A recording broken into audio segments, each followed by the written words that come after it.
আব্বু সেদিন আমার মায়ের বিচার করলেন। সবাই অনুরোধ করেছিলেন তালাকের ব্যবস্থা করার জন্য, কিন্তু আব্বু তালাক দেয়নি। বিচারে আম্মুকে বাড়ি ছেড়ে যাওয়ার নির্দেশ দিলেন, আর কখনো যেন বাড়িতে না আসা হয় সেটাও জানিয়ে দিলেন। উপস্থিতি সবাই ভীষণ খুশি হলো, কিন্তু আম্মু ভীষণ রাগ। আমাদের 3 ভাই বোনকে সাথে নিয়ে চলে এলেন, আশ্রয় নিলেন বাপের বাড়িতে। মামিরা কোনোভাবেই আমাদেরকে মেনে নিতে চাচ্ছিলেন না। নানি জীবিত ছিলেন, তাই একটু আশ্রয় দিয়েছিলেন।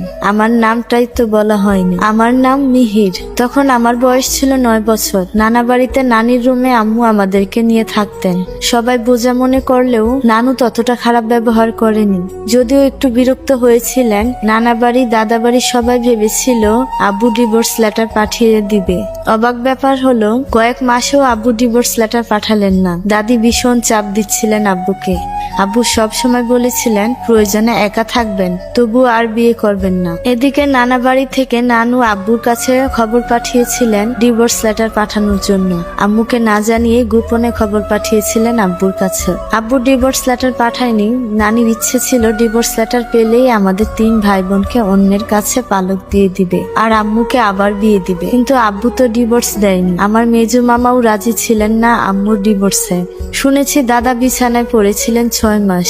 দাদি একা সংসার সামলাতে না পেরে বিয়ের জন্য অনেক চাপ দিচ্ছিলেন আব্বুকে। অনেক চেষ্টা করেছিলেন, কিন্তু আব্বু বিয়ে করতে রাজি না।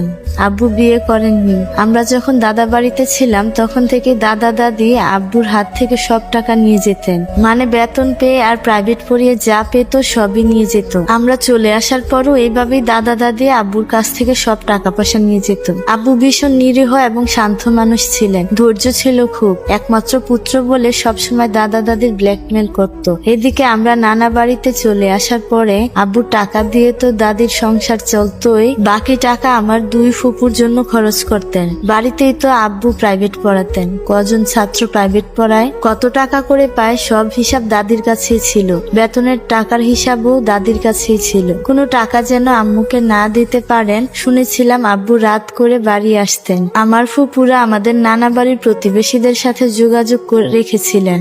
আব্বু গোপনে আমাদের সাথে দেখা করতে আসে কিনা, আমাদের জন্য টাকা পয়সা পাঠায় কিনা, এসব তদারকি করার জন্য।